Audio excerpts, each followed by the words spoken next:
welcome to the Onside Kick. Ricky Widmer here along with Mark Weber. How's it going, guys? And we're here to bring you another edition of the Onside Kick. Got a jam-packed show for you guys. Going to be talking about Derrick Rose. Is he the best in the NBA? The Cubs trading two people this week, one of them being Alfonso Soriano. And then we will preview the NFC South in our weekly football divisional preview. But Mark, getting right into it, Derrick Rose. He goes on CNN and he's asked the question, who is the best player in the NBA? And he says Derrick Rose. And I think that's perfect. You got to say yourself because you have to believe that you are the best player. And I know that sounds cheesy, it sounds stupid, but it's true. Is he? No. He's not the best player. Is he, though? LeBron James is the best player in the NBA. Is he? A healthy Derrick Rose, best player in the NBA? No. I don't think so. I think a healthy Derrick Rose, potential to be the best. He already won an MVP award. Yeah, but come on. LeBron James, how many MVP awards does he have? And how many finals MVPs does he have?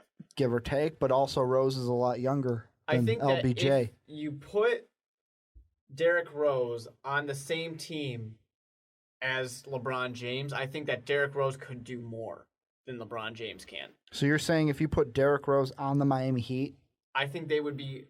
I mean, it's hard to say they would be more successful because they've won 2 finals championships, but I think that Derrick Rose would make the team more successful because I think Derrick Rose works better in a team as opposed to LeBron James, where LeBron James, as we see, has to get it done himself. Well, I wouldn't say LeBron needs to get it done by himself. It's LeBron is, when you think of the concept of the big three, you think of LeBron James. Derrick Rose is a guy where it's like, what if we heard from Bulls fans, especially on our YouTube all offseason? It's the bench mob. It's what can we put around Derrick Rose? What have we been doing with the Bulls? We've been putting 3-point shooting around Derrick Rose because when he's healthy, he's going to drive into the lane. Someone's open, he's going to kick it out. Yeah, we got bench mob 3.0 going on in Chicago right now. We're just trying to get that bench mob to work. I mean, I love that he says it. I love that he thinks it, even if it I think the video kind of comes across as a little bit of a joke. Well, you think Derrick was joking? I think he necessarily believes it, but I think he was saying it as just kind of like a joke. I don't think he was. You want to know why? Why is that? What did he say the year he won the MVP? What did he say?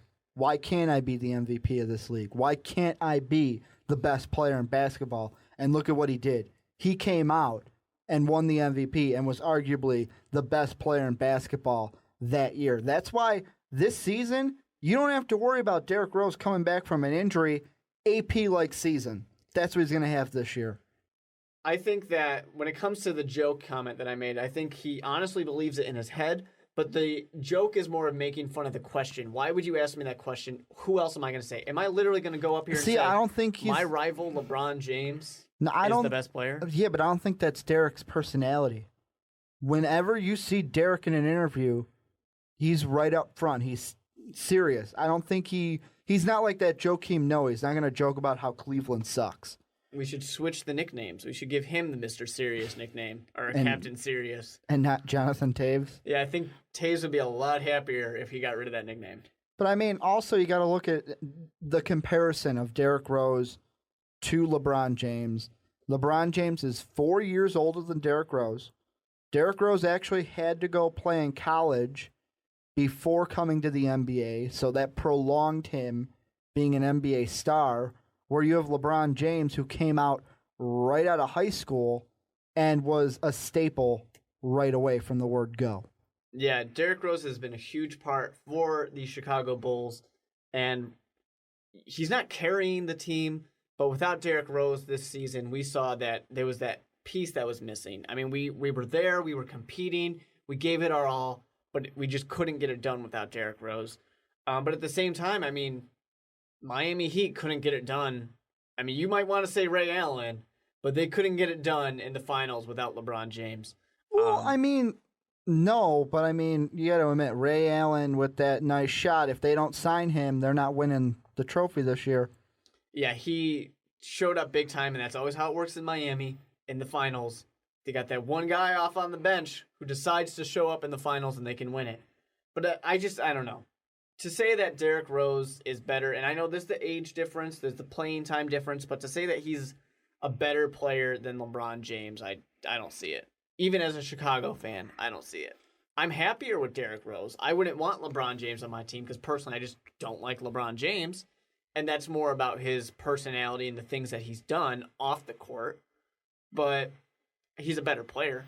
Now, I see these comments, like I said, I see them they're the exact same as when he made the MVP comments. When he came out and said, why can't I be the MVP? Why can't I be the best player in basketball? Well, that's what you want to see. You see it from Eli Manning. You see it from Joe Flacco. That's back-to-back quarterbacks saying they're the best. They go out, they win a Super Bowl. Derrick Rose says he's the best. You wanted Jay Cutler to do it. No, Jay Cutler should. Derrick Jay Rose Cutler, is the one in Chicago he has that time. did it. Jay Cutler can still do it. Honestly, I think it's a little surprising to see Derrick Rose do it. To say that I'm Why? the best He's already player. done it once. He's basically already done it once. Yeah, but he's such a kind of a humble player. Yeah, exactly. He's the humble guy. And I mean, I know it was brought up to him, so it's not like he's going to say next question. Yeah, but I mean, there has to be, especially after coming off of an injury like he is, coming off of an ACL injury that kept you out an entire season. The city of Chicago needs you to say that. They don't want you to be like, oh, well, this guy's better than me. No. You got to say you're the best player in the NBA. But also, when Derrick Rose makes I'm not going to say an accusation, but makes a statement like he did in the CNN interview, he backs it up. And he better. It's already been proven. He backs it up. Chicago needs it. We need the Bulls to be back up and be competitors because our conference is only getting tougher. So we need you to be back and playing better than ever. Ricky, I don't know if you saw this coming or not, but Alfonso Soriano got traded, and he got traded to the Yankees. Moving over to the AL now. He's already playing. He played his first game for the Yankees since he left the Yankees, and he's not doing so well. Yeah, I mean, we're recording the podcast here on Friday, so it's during the Yankees-Rays game. He is playing in the 4th spot, and I kind of saw this trade coming, but it was only the last few days because I believe it was like 2 or 3 days ago. He gave a list to Theo that was like, if I'm going to waive my no-trade clause, these are the teams that I will accept, and the Yankees were one of them. For the past week, we've been hearing about how the Yankees are close, and the last 2 games, he was actually pulled from the lineup because the Yankees and the Cubs were close on a deal. And I mean, I could see why the Yankees would want to go back for him because he used to play for the Yankees from 99 to 2003 before going over to the Texas Rangers and then going to the National League. From a Cubs standpoint, though, this trade was absolute garbage. And the reason why I'm saying that is Soriano's, of the estimated $24.5 million that he's owed to the end of the season, the Cubs are paying $17.7 while the Yankees are paying $6.8. And then next year, he's scheduled to make $18 million, 5 of which that the Yankees are paying. So first off, the Cubs are still paying the majority of his contract. And 2, we get a Class A pitcher, Corey Black, who the Yankees drafted last year in the 4th round. In 19 starts, he's 3-8 and has a 4.25 ERA. Young pitching prospects. That's what you wanted, Ricky. Yeah, You asked for this. I don't want a Class A pitcher. I wanted maybe like a AAA pitcher that I could maybe see in the majors in a few years. I don't want to see a Class A pitcher who, yeah, I know you just drafted him, and if he's a Class A guy, he's not going to be in the majors. But my question is, when does this guy get to the majors, and when am I going to see him play for my Cubs? It's going to take a long time, and that's what doesn't make sense to me. This whole situation doesn't make any sense. I mean, Soriano, he had the no trade. He decides, you know what, fine, I'll let you trade me. And I guess it works out for the Cubs. They have this nice bargaining chip. But there's no way this was the best trade they could have gotten. We're paying most of his... let's just put Corey Black, let's leave him out of it, the Class A pitcher. We are paying most of his contract. Why? why are we paying most of his contract if the reason why we wanted to trade him was so that we didn't have to pay him? That's what I don't understand. The whole reason why I wanted the Cubs to trade Soriano is because I didn't want to pay his contract. Yeah, this doesn't make sense, and I don't know if it is this way or not, but it smells like there was some kind of battle there between Soriano just not being happy on the Cubs. I mean, to waive the no trade and to basically have the Cubs just get rid of him, so it's I don't know, it makes no sense. They're shooting themselves in the foot by doing this, basically. There had to have been something else behind the scenes, right? I wouldn't go so far to say we're shooting ourselves in the foot, but you're paying the guy to play somewhere else. Part of me feels like us paying for his contract and this whole deal, the part of me that's like, oh yeah, Cubs 2015, I start to go, oh, well, that's not going to happen. I start to get less and less optimistic after seeing this deal with the Cubs in the future. Yeah, and you went all out. For anybody who doesn't know, Ricky's 2015 all out on 2015 World Series. Maybe not so much anymore. 2016? Maybe. I know what the plan is. I even said it when we talked about the Garza trade last podcast, where the Cubs want young pitching. And that's what they want to bring to this team, because that's how he got it done in Boston. He built up that rotation and it won them a World Series. Now on the flip side, the one thing that I will throw out that has nothing to do with this deal that I'm excited, the one bright spot that I'm excited with this Cubs team is they recently called up a guy, center fielder Junior Lake, who 23-year-old kid. He's only played the past 7 games with the Cubs, 31 at bats, 15 hits, 3 runs, 3 doubles, 2 home runs, has a .500 on base percentage, and he's batting a .484. Yeah, that's kind of scary if you're anybody else. If you're going to play the Cubs, it's scary to see that. But that's from a 23-year-old kid. Yeah. That's a bright spot for our future. That's the thing that we've been seeing, though, out of the Cubs. They're able to call up these young hitters who can go out and do great jobs immediately. And, I mean, you talk about the great farm systems of baseball. I don't think you're really thinking about the Cubs that often and your great farm systems. So it's kind of weird to just all of a sudden see these young guys, these young hitters who can go up and just make a huge splash right away. Well, and I mean, I'm looking at the Garza trade too, because that was a trade that went down this week. We talked about him maybe being traded right after last week's podcast came out.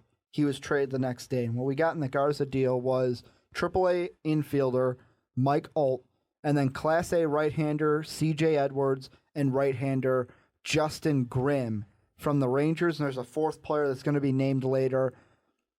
I don't know. I think even though we got 2 Class A pitchers, that was a better deal than the Soriano deal. Well, yeah. I mean, you get more out of it. You get more players, and you're not paying him to play somewhere else.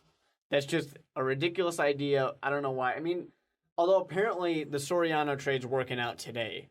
Because we're recording this, he's not doing anything. Well. Yeah, there's nothing going on over there for the Yankees, but it just makes no sense. I don't understand why you would pay somebody else. And, of course, it's the AL, so it's not going to affect you much.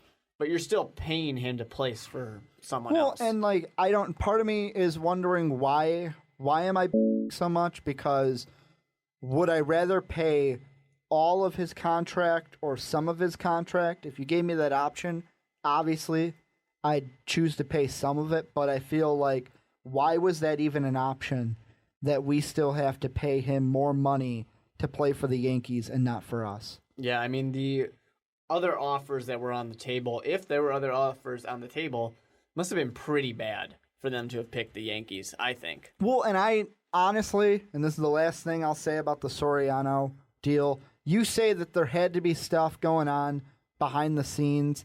And yes, they say that Soriano put on a list and that the Yankees were on that list to waive his no trade. I wouldn't be surprised if Soriano said Yankees, only team on the list. but the Cubs came out and said there were more. And kind of to throw one thing about the White Sox at you, we talked about Jake Peavy last week. He has some more outings since last week. What are your thoughts on Jake Peavy and if he'll be traded? I think that they had that game against Detroit, and basically it was a show-off of Lindstrom, and it was a show-off of Peavy. You have these two guys who are on the chopping block. Well, not necessarily on the chopping block, but then trading block. Well, it's a fire sale. Yeah, and these are the two guys that we think we can get something good out of.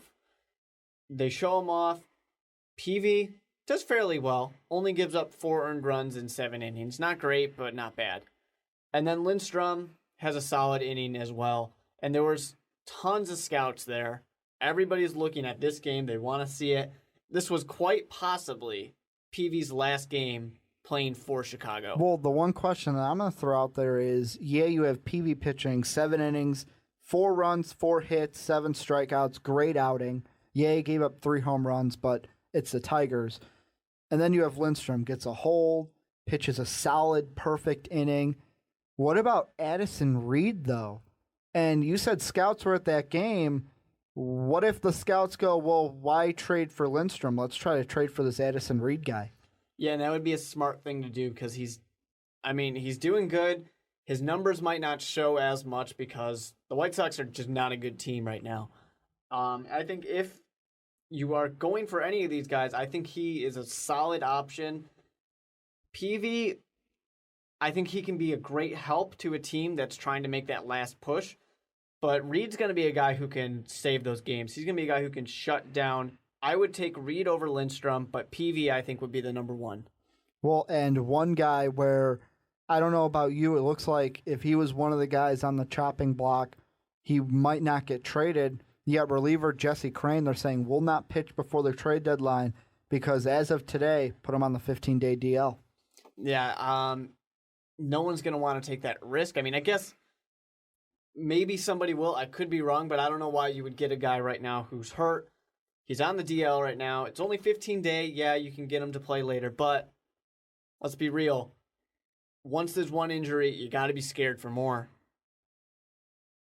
Trade deadline this week. Chances Peavy goes. He goes.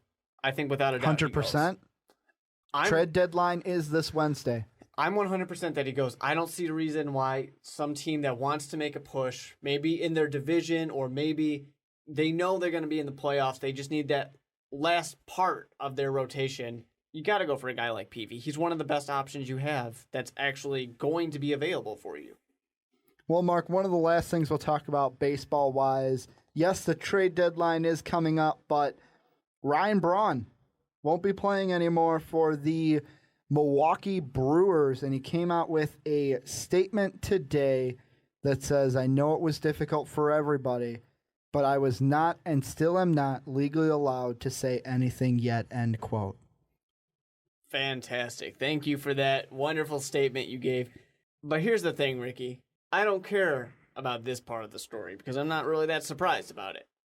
I mean, I wouldn't bet my entire salary on the fact that he... I don't think I would either, and I know where you're going with this. But Aaron Rodgers, the man up north in Packerville, Green Bay, he bet his entire salary on this one, on him staying clean.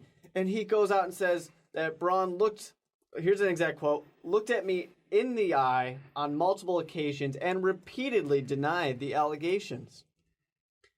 No duh, he's going to deny any allegations. Like, seriously, you're going to believe him? This could end his career and is going to end his career. Of course he's going to lie to you about it. He's not going to go, hey, Aaron, guess what? Hey, Aaron, guess what? They're buddies. They're friends. They own a restaurant together, if I'm not mistaken. He's just like, hey, guess what? I've been using some performance-enhancing drugs. Just wanted to tell you so you don't bet your entire salary on me. And with that being said, Aaron Rodgers, what charity are you going to be donating that to? I would like to know. I will say, though, I was watching Numbers Never Lie today, and even though that show to me, the one thing I got out of it and the one thing I did agree with was, did Aaron Rodgers have to come out and tweet that he bets his entire 2013 salary that Ryan Braun is telling the truth? No, he did not. Why did he do it? To take shots at us, the media. No, I don't think so at all. And speaking of numbers never lie, you know what numbers don't lie? His bank account numbers. His salary needs to be put in the bank account of some charity. He didn't have to take a stab at the media. I mean, he didn't have to, but the reason why he did was to take a shot at the media. And he was wrong. No, he was wrong. I mean, it was a stupid idea. I don't know why you would do it. I don't know. If you tell me, you could have told me any baseball player, insert any baseball player here, and you would have been like, uses performance-enhancing drugs. I'd be like, I'm not going to put my money on that.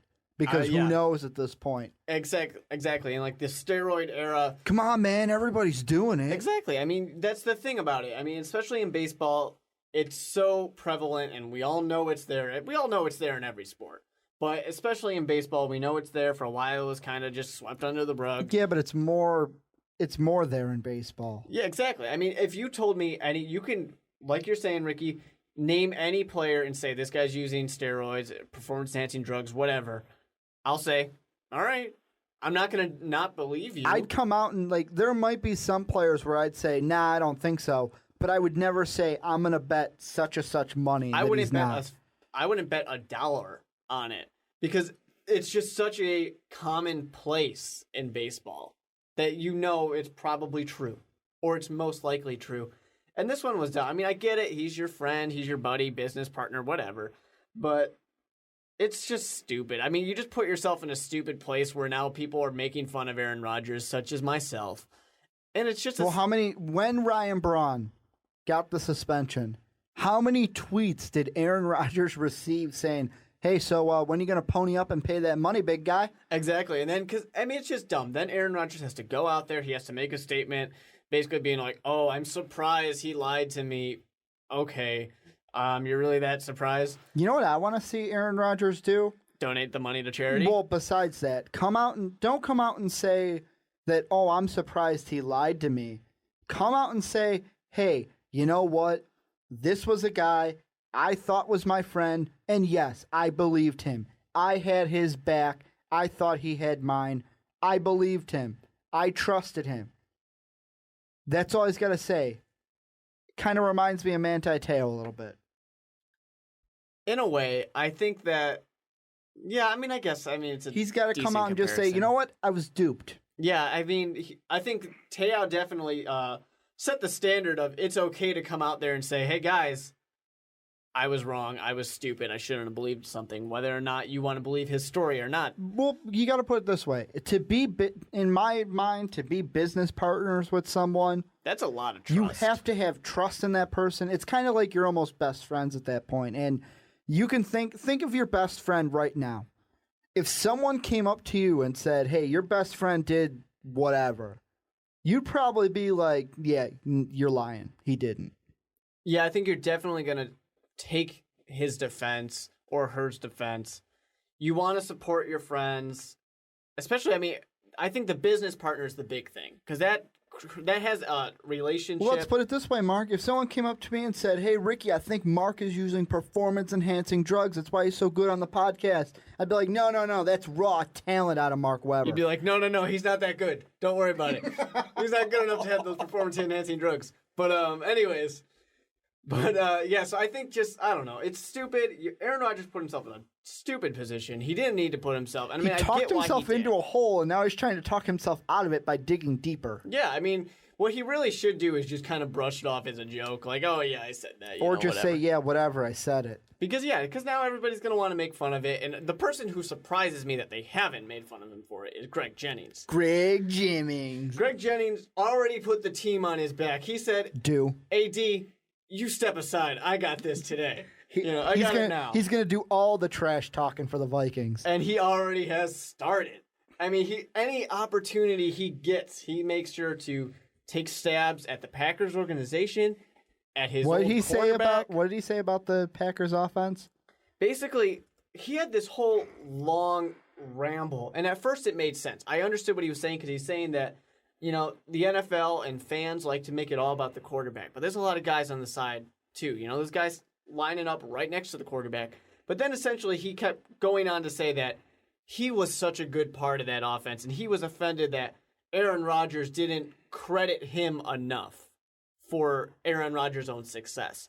And I'm sorry, Greg Jennings, but you've basically just been put on the sideline in your final season in Green Bay. Yeah, and did they win a Super Bowl?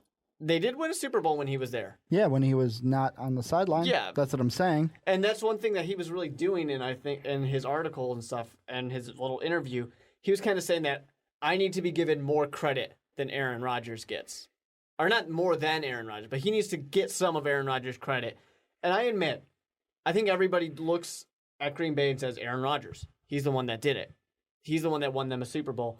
And there's plenty of other guys there that succeed. Well, I mean, I think it's just going to be interesting to see how this whole Ryan Braun thing plays out with Aaron Rodgers as we enter. We're getting into training camps now. Preseason's going to start up, and it's an unnecessary distraction. I mean, you're going to get it in training camp. You'll probably get it in a few preseason games, too. It might even get mentioned in week 1 or 2. You're going to have some reporter that comes up to you and says, what not even that. What about, like, play-by-play, just mentioning it during the game? Yeah. It's just an unnecessary distraction, and I know it's a small distraction, but you don't need it. It's like today I heard, Ryan Braun, he just put a stain on the Brewers organization. I thought, I think their record puts enough of a stain on the Brewers. Yeah, the people that need to be worried about it are, people who are in a good position, like the Green Bay Packers. Aaron Rodgers didn't need to drag his team and associate them with Ryan Braun.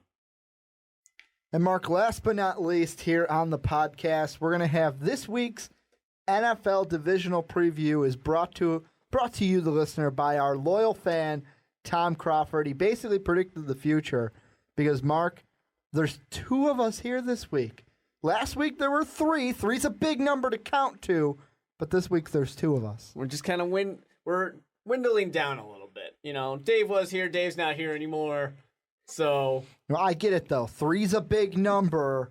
2's a little bit of a smaller number. It's safer to count to. It's tough when you're dealing with 6th graders. It's really tough when you're dealing with 6th graders. But this week, we're talking about the NFC South. And this is our second time talking about the NFC.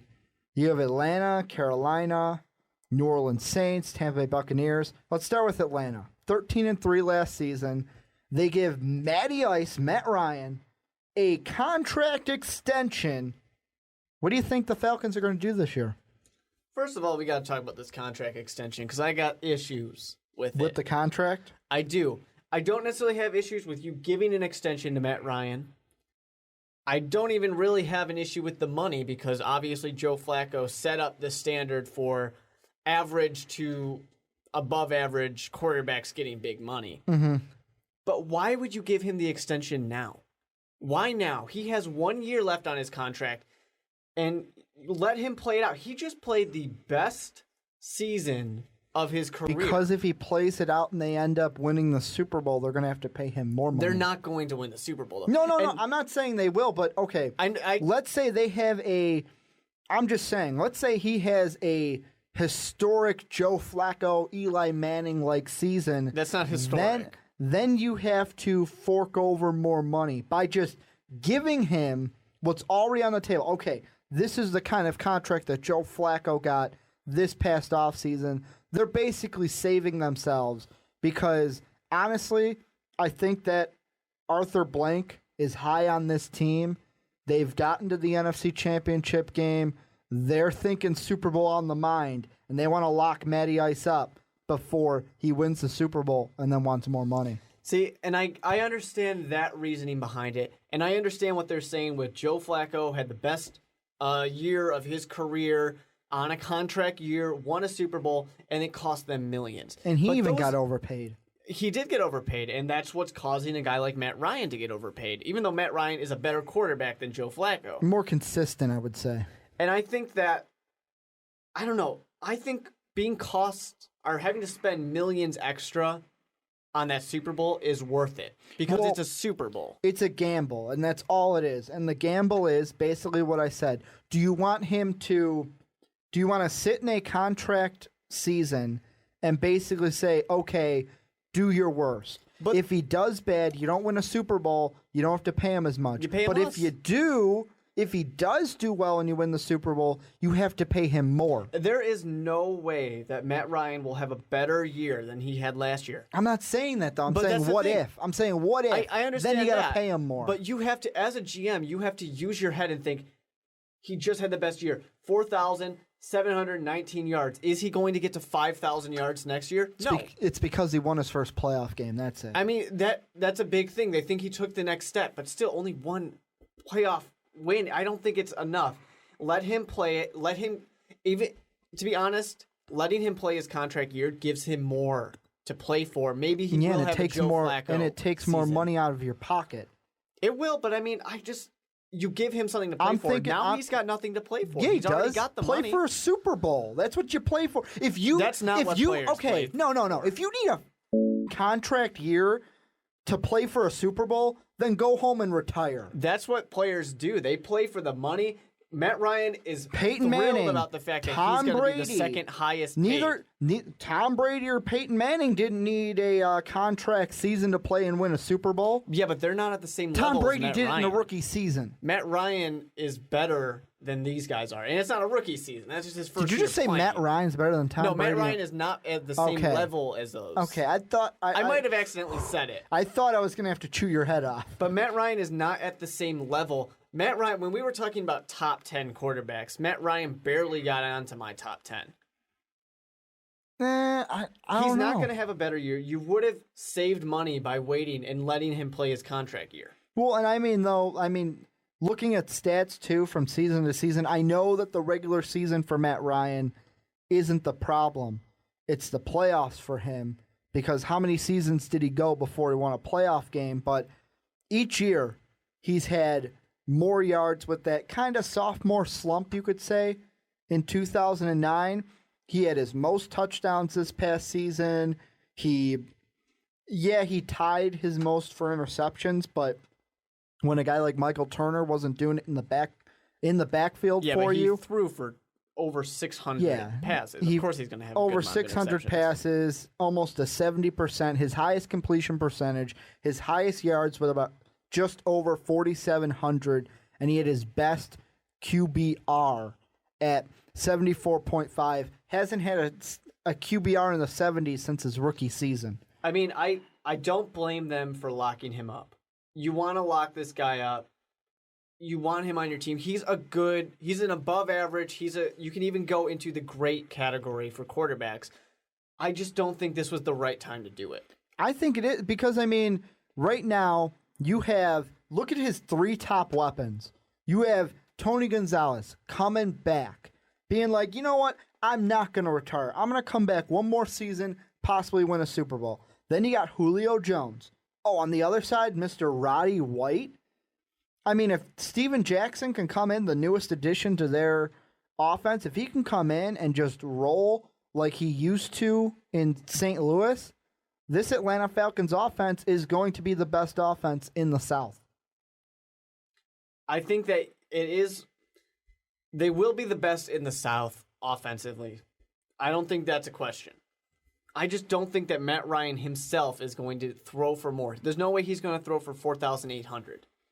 You know, he's going to be back at the 4,200. He's not going to. Yes, he might have. And when you have lesser Steven Jackson, numbers, he's not even going to throw as much because Steven Jackson is going to do well. He's not going to be like Michael Turner. You're not paying him for how many yards he's throwing. You're paying him for his management on the field. He's less of he's obviously still extremely important to your offense, but he's less of an importance because you have a guy like Steven Jackson taking some of his responsibilities away. Do you want your quarterback throwing for, let's Jay Cutler? Do you want him throwing 600 times a game? No.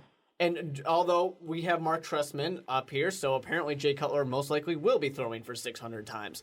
But I mean, I don't know. It's just I just don't like the idea. I think you could have saved money if you were the Atlanta Falcons, and we're in the time where, you know, everybody dedicates all their money into the quarterback and then has to take cuts somewhere else. See, and I mean, I'm looking at Atlanta's schedule because overall, I think that on the defensive side of the ball, the Falcons are pretty much in good shape. To an already good defense, they add rookie Desmond Trufant out of Washington, They have O.C. Umenyiora now playing.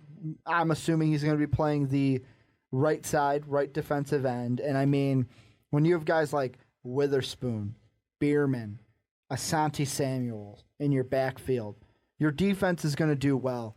But looking at their schedule, two things. One, they have to win early because they have 2 straight games against their division in the Saints in the Saints. I almost said the Rams. The Rams aren't in their division. But you have a game right away in St. Louis, and then look at coming out of your bye in Week 6. Tampa and Carolina, 2 of your 3 games coming out of that bye. Yeah, I think the Saints one is going to be big because obviously they're going to New Orleans, and the Saints want to prove something, and Drew Brees is going to take it upon himself to make this team a playoff team again. Well, not just that. I mean, the Saints have your head coach returning, but at the same time, the Saints' biggest problem in 2012, and it's why I'm going to say Drew Brees, it's why he struggled a little bit, was because Drew Brees had to overcompensate for the defense being so bad in New Orleans. Oh, without a doubt. The defense in New Orleans was terrible. But, I mean, and that's going to be something they're better. They're still not great. Well, I mean, they added the right pieces. They added Veracco out of Texas. They did, but I mean, you got a rookie. Of course, he's going to take a little bit to get into it. Although, I mean, there are some rookies, especially defensive rookies we've seen, that have been able to get right in and start to be leaders. And I'm going to correct myself. I said Veracco. It's Vaccaro. Kenny Vaccaro out of Texas, free safety. I think the big games on Atlanta's schedule that I'm looking forward to. I'm looking forward to the Seattle game, obviously. That's going to be fun. San Francisco as well. This is a team that they're going to have a good defensive idea of how to take on the read option. Because you get Cam Newton twice, you get Russell Wilson, and then you also get Kaepernick, who's going to be there at the very end. Back to, actually, RG3 as well, so you had the 3 games, 3 mobile quarterbacks, all back-to-back to end the season. And you're talking about the Saints schedule, right? No, this is the Atlanta Falcons that I'm talking about. I didn't know if we moved on. No, I'm still talking about the Atlanta Falcons because, I mean, obviously I think the Atlanta Falcons, they should win this division. Are they going to win the division? They should. See, but the one thing I'm thinking about the Falcons, are they going to have a 13-3 season, and are they going to be the best team in the NFC? Now, that's the tough one. They're not going to have a 13-3 record because their division's harder. Well, Everyone in their division's good this year. The part of their schedule that jumps out to me, look at week 3 through 5 at Miami. Miami's a team where they've changed so much. We don't know if Miami's going to be as bad as they used to. Then you have the New England Patriots. That game, because of what happened to them, they might not have their top 5 receiving leaders from last year in that game. They might have Gronk back for week 4, but we don't know. That's a primetime game. And then you have the Jets. Are the Jets finally going to be good again? Well, no, first of all. The Jets are not going to be good. Well, I'm just saying, look at those 3 games. Those are 3 games that could be really tough. And I think that the whole NFC South kind of has some of those toss-ups with Tampa Bay. Tampa Bay's done a lot. Are they going to be good? You know, is Drew Brees and having your coach Peyton going to be enough to get New Orleans back on track? Will Cam Newton be able to get it done? The answer is yes. But, I mean, there's a lot of questions in this division. So they have the potential to kind of run the division. But I don't think so. I think this division is going to be tougher. I say Atlanta probably 11 or 12 games. Because, I mean, San Francisco's hard. So you're saying either 11-5 or 12-4? Yeah, I think that's fair. I mean, you're going to lose a few in your division this year because your division's just better. You're still the best team in your division, and you still are one of the best in the NFC. I'm not sure that they are the best in the NFC, but they're one of them. Of course, they do also have the advantage of who's the competition for the best team in the NFC? San Francisco, Green Bay, Seattle. You're going to throw Seattle in there already? Well, I mean, there's some question on there, especially with Percy Harvin right now. Let's put people it this are very high on Seattle. Seattle.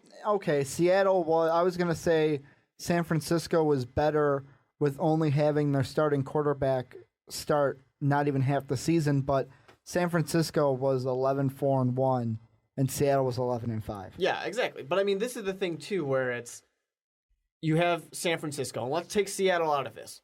You have San Francisco as competition, but who do they have? They got the Seahawks to worry about. You got the Packers. Who do they have to worry about? The Vikings and the Bears. More the Vikings than the Bears. Not so much more the Vikings than the Bears. A little more Bears than Vikings. No, the games on this Atlanta schedule that I think you're right that the Falcons don't have a lot to worry about in this division, but the games that to me could be losses.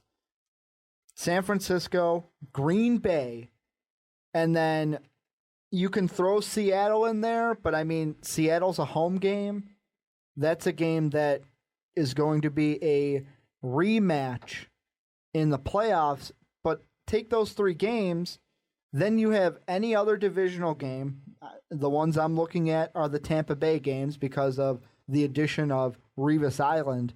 And then those 3 games we talked about with Miami, New England, and New York, I'm not going to say they're going to lose all 6 of those games, but I think the 12-11 win is more realistic than anything over 13.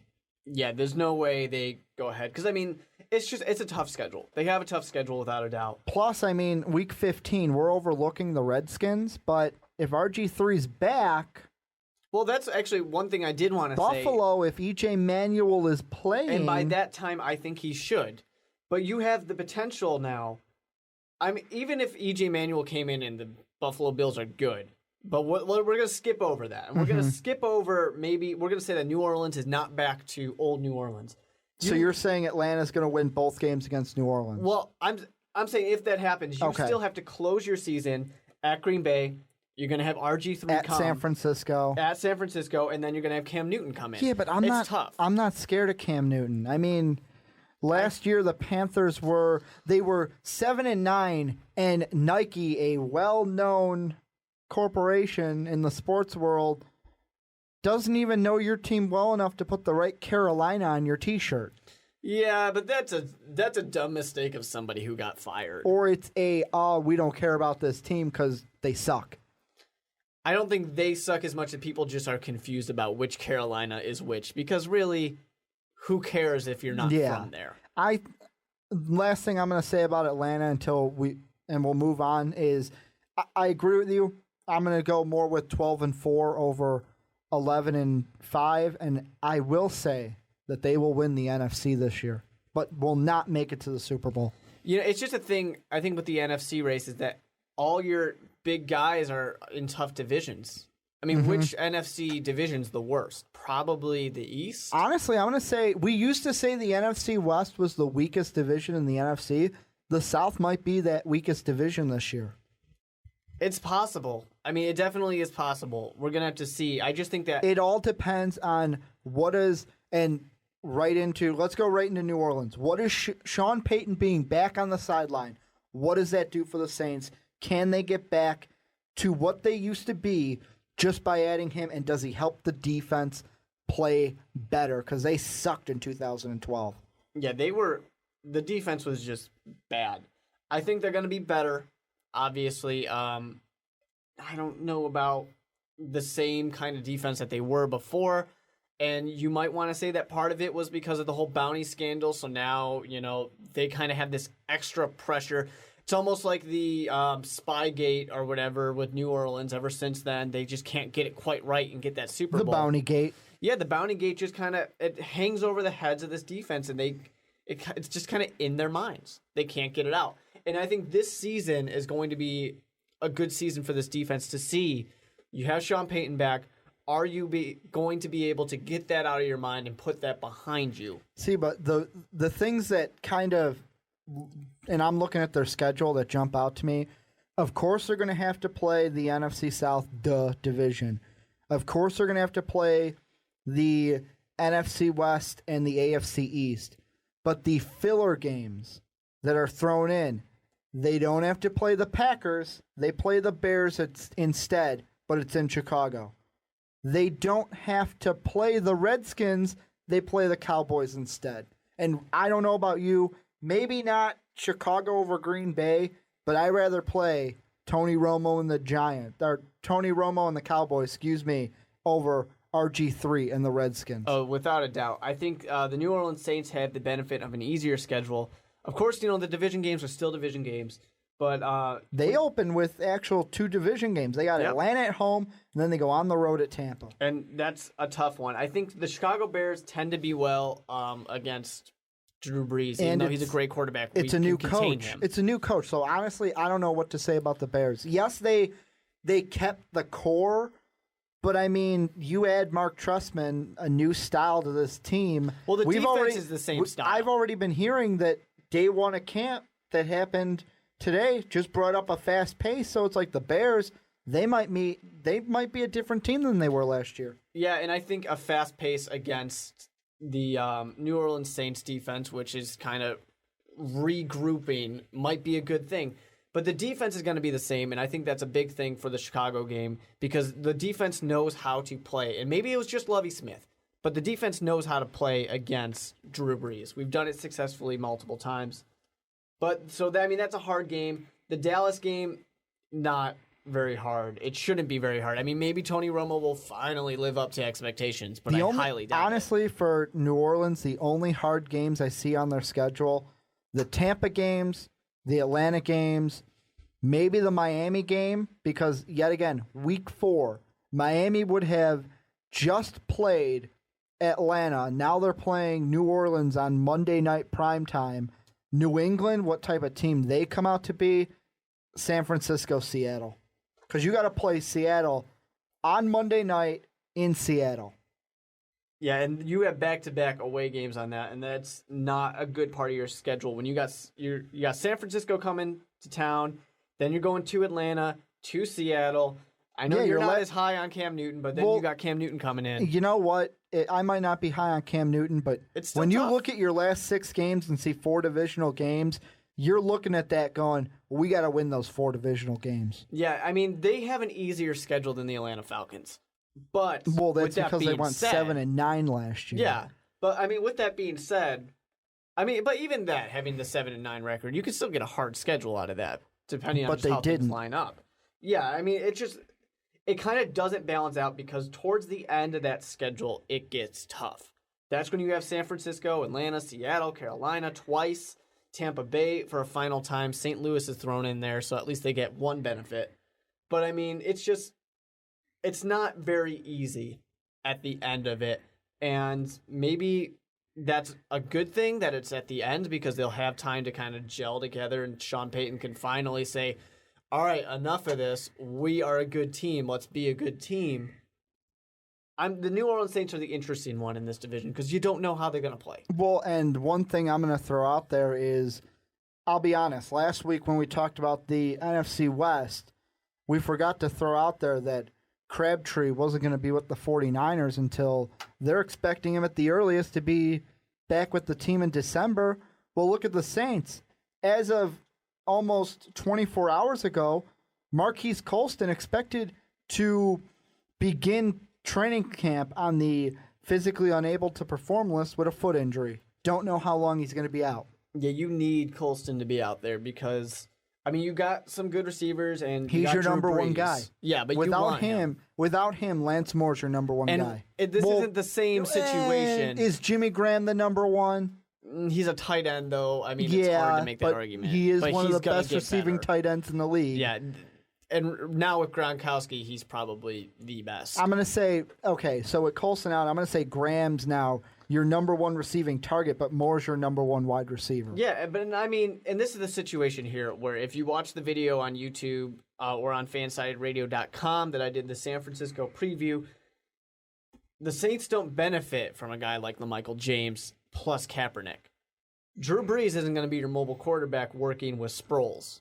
You know, unless you got Sproles and you want to line him up at wide receiver, kind of like Green Bay did with Cobb for a while. If you're going to use Sproles, you got to use him as like a screen, maybe a little slide out to the side, throw a little dump pass. You're not going to line him up at wide receiver. It's a bad situation if Colston's not there at any point in the season because you don't really have many guys to make up for it. And it's going to be easy. Of course, you're not going to double cover a tight end, but you can double cover more, and then who are you going to throw to now? Well, you've got Givens, Morgans, Roby, Stills, and you're looking at your wide receivers and going, huh? Who? I mean, you got Drew Brees, though. Drew Brees, if someone can make these guys into good Drew receivers, Brees has Drew been the Brees. guy that's why with the New England, when I think about the New England Patriots this year, about how week 1 they could be without their top 5 receiving leaders from last year. You know who's the last team to have to deal with that? The last quarterback that has to deal with that? It was Drew Brees. Exactly. I mean, Drew Brees can get it done. I have faith in him to be able to get this team running again, and I think Sean Payton, Bounty Gate aside, whether he had anything to do with it or not, I think they can get this team back on track. Under over 7 wins, and if so, how many? This one's a very tough one, especially with their division, because I think somebody else is going to be better than them. So I'm going to say under, but only by 1. I think that the games they can win, I think they can win at least 1 against Tampa Bay. They can beat Arizona. I'm not so sure about Miami. They can beat Buffalo, St. Louis, maybe steal 1 from Carolina. And then I guess that was only 5, so I'm going to give them Dallas as well. So what's your record for them? I'll give them 6-10. 6-10? 6-10. Only because I think that there's going to be someone in their division who is better. I'll go 8-8. And the reason why is I was originally going to say 9-7, with my losses being 2 to Atlanta, 2 to Tampa Bay, Miami, San Francisco, Seattle. But after hearing you, I'm going to actually throw a bone to Carolina. Carolina will beat them once. So think about that. I'm saying that New Orleans is only going to win 1 divisional game this year. They're going to go 1-5 in their division, but finish 8-8. Interesting. I mean, I don't know. This is a team that it's very possible. They can have better upside or they can just kind of tank down. It's just a weird situation for them mentally, and they got to get that defense figured out.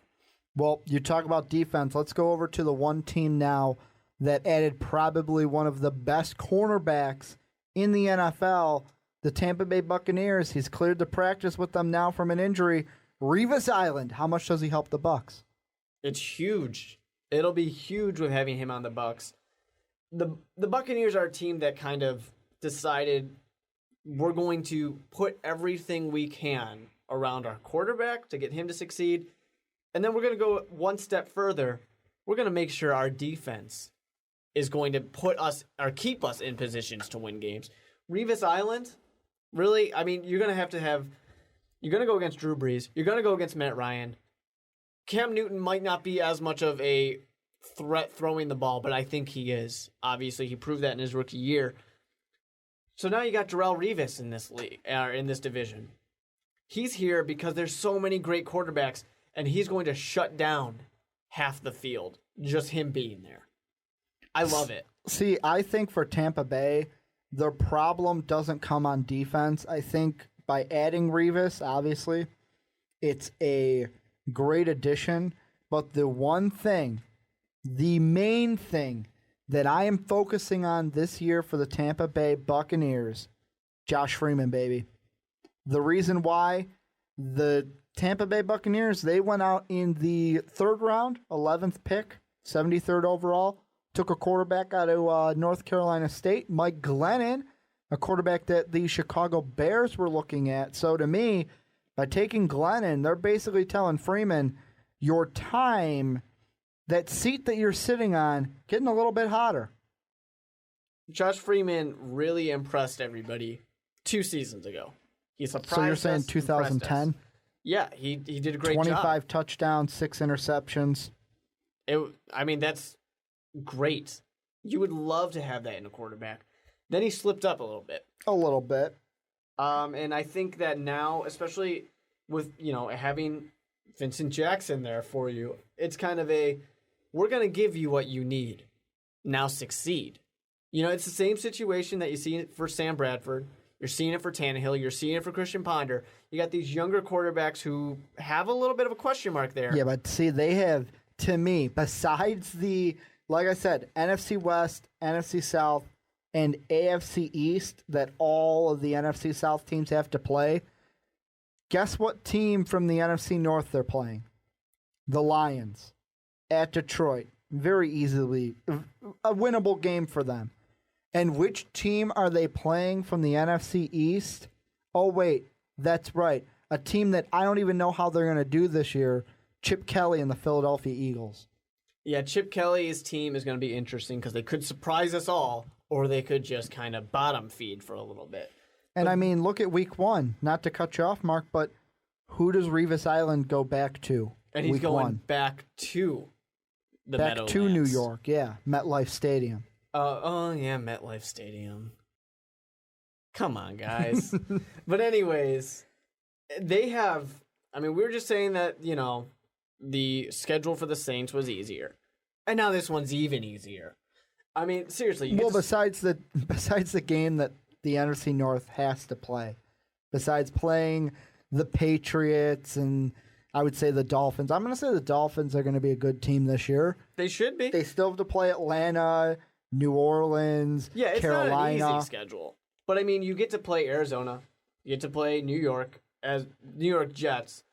Philadelphia, we're not sure what they're going to be like this year. Well, the only difference is between the other two is they get to play Philadelphia and Detroit, which, for me, I'd rather have Philadelphia and Detroit over Green Bay and Washington, like Atlanta has. I mean, I would even rather have Green Bay and Detroit over the Saints schedule, where you're going to play the Bears and you're going to have to play the Cowboys, because maybe Tony Romo can show up. And then the Bears... Did he get a contract extension too? He did. Okay. He did. And Tony Romo, to be fair, it's going to be interesting. He got his early, though, right? He did. He got his early, and he has control over that offense now, apparently. Apparently. Apparently, he's got his say. We'll see. We'll talk about them another day, though. But, I mean, the Buccaneers are interesting. I think that... I don't know. I mean, they got 5 games they should be able to win fairly. I mean, I don't want to say easy, because the NFL, things aren't easy. But they got 5 they should be able to win fairly well. I think they might be able to take one with New Orleans, especially with Revis Island there all of a sudden, especially that week 2. If Colston's not back by week 2, Revis Island can shut down that offense, without a doubt. I don't know who's going to do anything. This is a team that I think has the potential to be 8-8, which I think if you're Tampa Bay and you're 8-8, I'm happy with that. I honestly, looking at their schedule, I want to say 10-6 because here's the losses. Remember that I said they'd win both games against the Saints. I'm going to say they'll lose to New England, both Atlanta games, Seattle, San Francisco, and maybe one against Carolina, just to throw one in. So 1, 2, 3, 4, 5, 6. Nope. They'll either go 10-6 or 9-7 because I think Miami will beat them too. Interesting. So you're gonna have this team, the Tampa Bay Buccaneers, be number 2 because of Darrelle Revis. Yep. Well, not just because of Darrelle Revis. It all depends, honestly, on which Josh Freeman do we see. Are we gonna see Josh Freeman that, like we said, we saw 2 years ago, where he only threw 6 interceptions? That's the name of the game for Freeman. Limit the turnovers, and I mean. Tampa Bay, looking at their additions from the draft, they bring in a guy like Banks with their first pick in the second round. They bring in Glennon, to me, is let's just make the seat for Freeman hot. The one guy I do like, and it's because I'm an Illinois guy, is Akeem Spence, the defensive tackle that they brought in. I don't think he's going to start right away, but he's going to add some depth to that defensive line, probably sit right behind Gerald McCoy, and their success, though, is going to be directly related to Josh Freeman. And I will say one thing for Josh Freeman. Watch out. Keep those eyes moving because Gabe Karimi is going to be on that offensive line out of Chicago.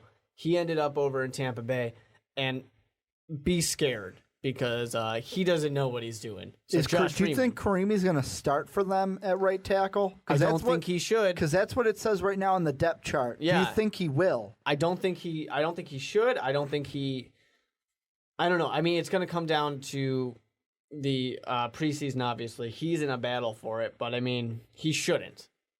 Unless he completely turns things around, he should not. I'm going to say Tampa Bay 9-7. 2 wins better than last year. You got to be happy with that if you're Tampa Bay. But last but not least, the last team, we kind of talked about them last week, kind of gave you a little preview for this week, Carolina Panthers. You're high on Cam Newton, Mark. I am not. I mean, Cam Newton, here's a guy who goes out and blows people away his rookie year. Fantasy numbers. 4,000 yards. He's just a fantasy player. That's because of his team. Fantasy. His team's defense being Draft him bad. in fantasy, not in real life. I mean, definitely, if you do want Cam Newton on your fantasy team, that's no doubt about it. But he's got something to prove.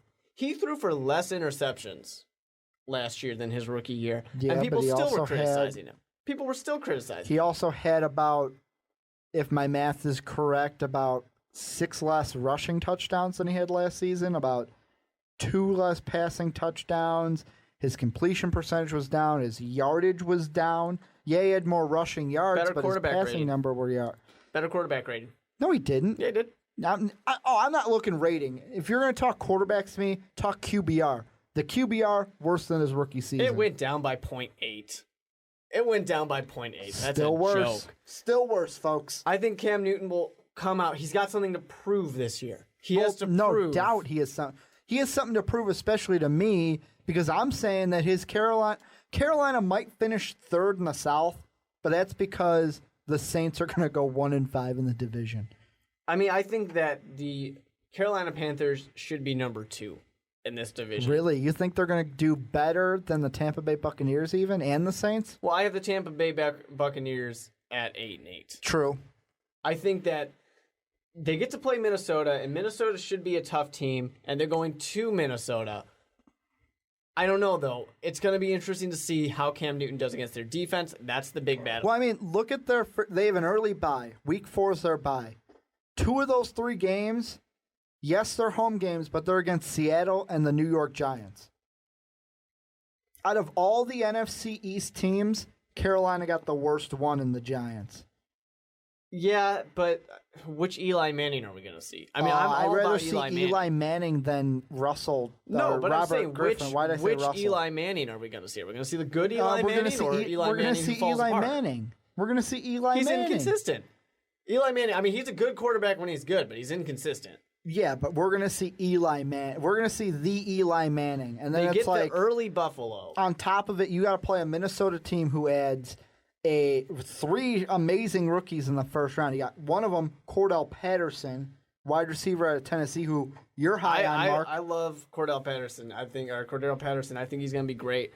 I mean, I think that the Buffalo game early, they go to Buffalo. That's going to Easy. be a win. Easy. You can get that. The New York Arizona game, will be I a think, win. is a fair. New York game, I say that's a coin flip. Either one of these teams can get it. Arizona, easy. And because of that momentum, it should help you against Minnesota. Because Minnesota's the better team.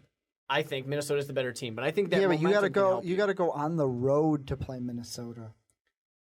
That's the only thing that I'm thinking of. And I mean, on top of it, yeah, you can have all the confidence in the world, but when you go to play Tampa, when you go to play Atlanta, that's going to be a little bit of a hard. Like, look at week 8 to week 10.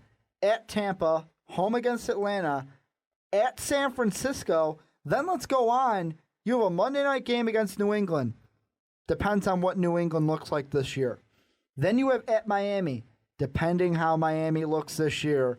And then you play Tampa again. Week 8, I actually extended it. Week 8 to week 13, that is the part.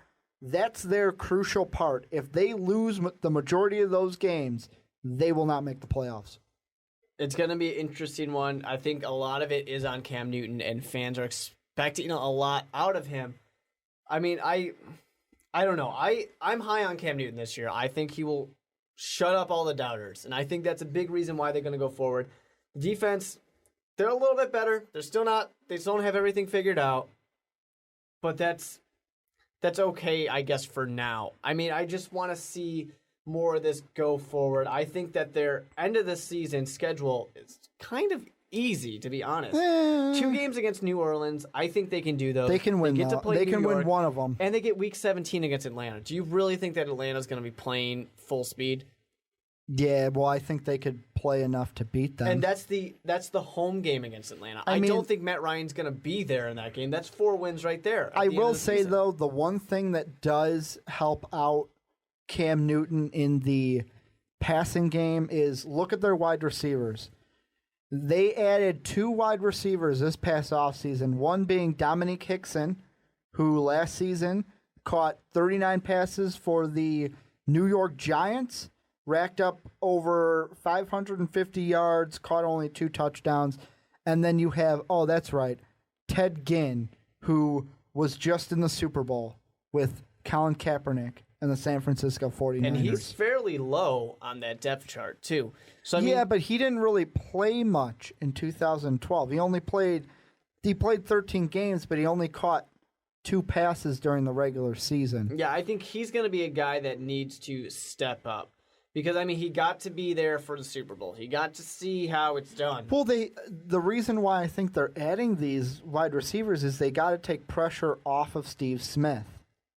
Steve Smith is still your number one guy, but you got to take a little bit of pressure off of him. You do, and especially, too, because, I mean, we all know that Steve Smith is a Why do you think they brought in Greg Olsen? Yeah.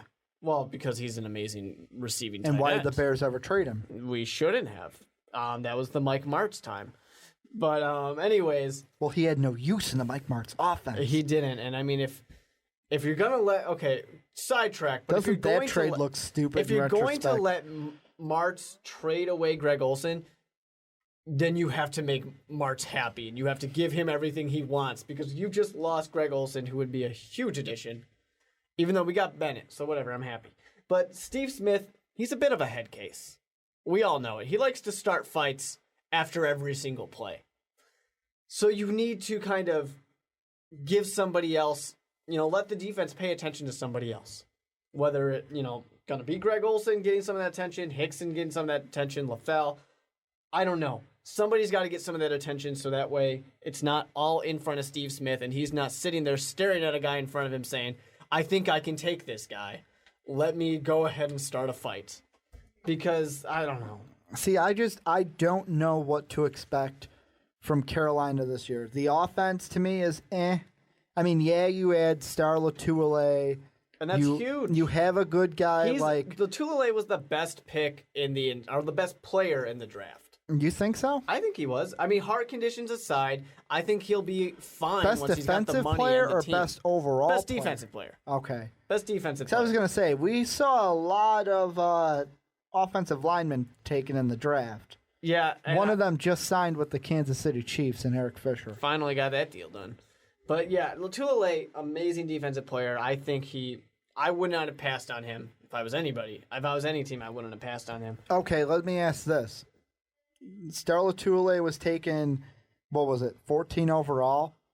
I'm just going to list off the top 3 defensive players taken in the draft.